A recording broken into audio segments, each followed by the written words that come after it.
Hello,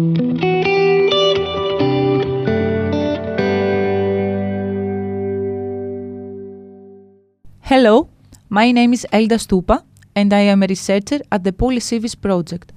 Welcome to the PolyCIVIS podcast series of CIVIS. In this series, experts from diverse disciplines come together to delve into the complexities of the polycrisis and its implications for research, policy and education. In this episode, we will be talking with Fiorenza Deriu, Associate Professor, Department of Statistics at Sapienza, University of Rome. The theme of today's discussion is gender justice in an age of polycrisis. Evika Karamagioli, researcher at the PolyCIVIS project, will conduct this interview. Dear Professor Deriu, dear Evika, the floor is yours. Dear Elda, thank you for the introduction. Professor Deriu, it's a real pleasure to have you with us today to discuss such an important and timely topic. You are currently finalizing a book that examines the setbacks and regressions in gender equality, women's human rights and empowerment. To begin with, could you share with us what inspired you to focus on this issue and what contribution you hope this work will make to the ongoing conversation and research in the field? Okay, the book we are talking about is titled Regression in Gender Equality, Women's Human Rights and Empowerment. And it is the final scientific product of a project within the Jean Monnet program that lasted 3 years, and that was focused on women's empowerment and active citizenship. And during this experience, I had the opportunity to observe how, despite the progress in advancement of gender equality, there were in the contemporary era a lot of attacks and threats to the conquest of women. In particular, I observed how in many fields of human rights there are many attacks from, for example, a wave of the right-wing governments, also conservatory governments, but also groups, radical groups, religious groups, or also incel groups that use a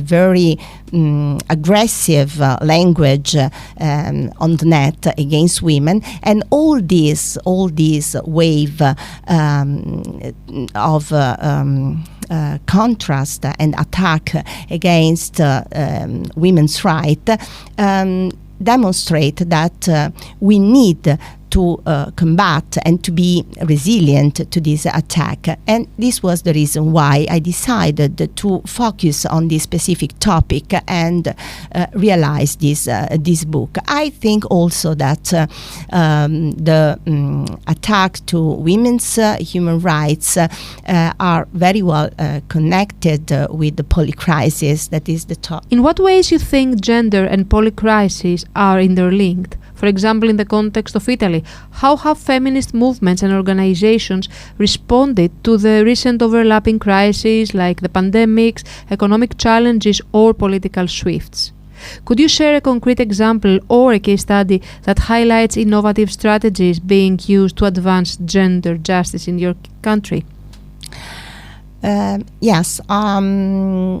Polycrisis impact disproportionately women's with respect to men in many fields of their life.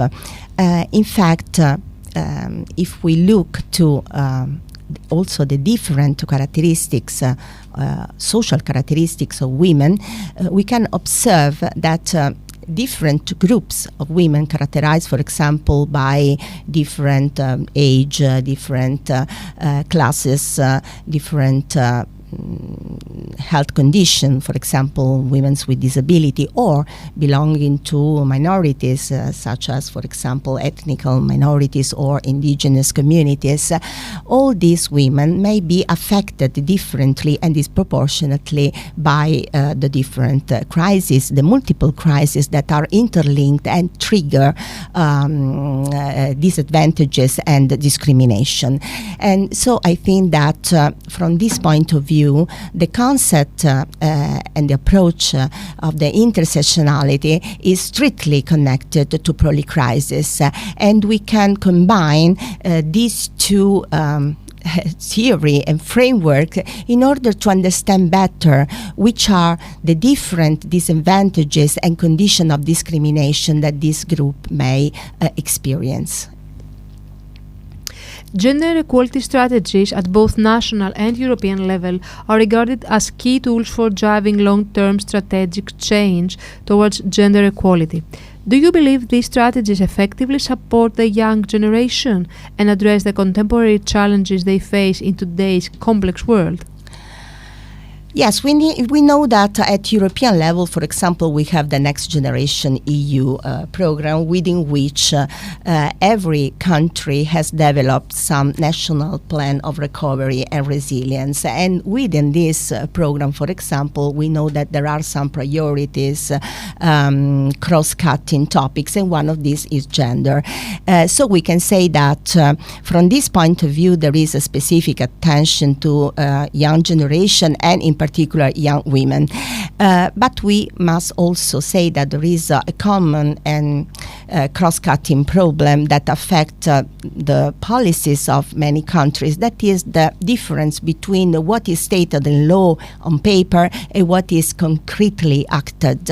So we can say that many rights, for example, are written in the law, are recognized by the governments, but in fact they are not an effective opportunity. So I think that at the moment, even if we have policies that may support, for example, equal opportunities between women and men, when we look at the statistics in different fields, we observe that many imbalances still persist.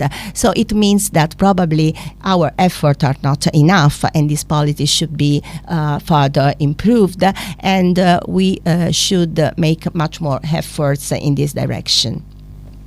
Finally, from your perspective, how can we more effectively address the existing stereotypes and biases within the university environment and curricula? What tools or resources or discussions have you observed to be most impactful in driving change within the academic institutions? Okay, I think that if we look in general to what should be done in order to contrast the persisting stereotyped idea and social representation of gender roles in our society, I think that education is a fundamental point. But I think that education should start since an early age. So when we arrive, for example, in the secondary school or at university, it is too late because we have already completed our socialization process, and so it's much more difficult to overcome some stereotyped idea about gender role. So I think that on the one side we should make much more effort in prevention and in educational program at an early age, and on the other side at university level we should work giving and providing students, but not only students, also professors, researchers, all those who are involved, actively involved in academia, with tools in order to report when, for example, there are forms of harassment or violence at the workplace. Every time we observe an imbalance of power that result in violence, we should have tools. For example, in Italy, there are within the universities, many universities have adopted, for example, a teaching program concerning the a sort of tool set that inform students and also the personnel in order how identify and how recognize violence and how to report. And there are also some organisms, some bodies within the academia that has been established, and for example the counselor and also the ethics committee and also the anti-violence center that are connected to the university in order to create a context where there is attention to all of this. And I think that this may improve the capacity of the different persons involved in contrasting these imbalances of power that result in violence. Thank you so much, Professor Deriu, for sharing your insights with us today. It was a wonderful experience. Thank you. Thank you very much. Thank you. Thank you for listening to the PolyCIVIS podcast series. This podcast has been brought to you by the PolyCIVIS Jean Monnet Policy Network on confronting the polycrisis in Europe and Africa through research, policy and education with the support of the CIVIS University Alliance. Please check us out at civis.eu/polycivis and do not forget to subscribe to our newsletter and follow us on social media.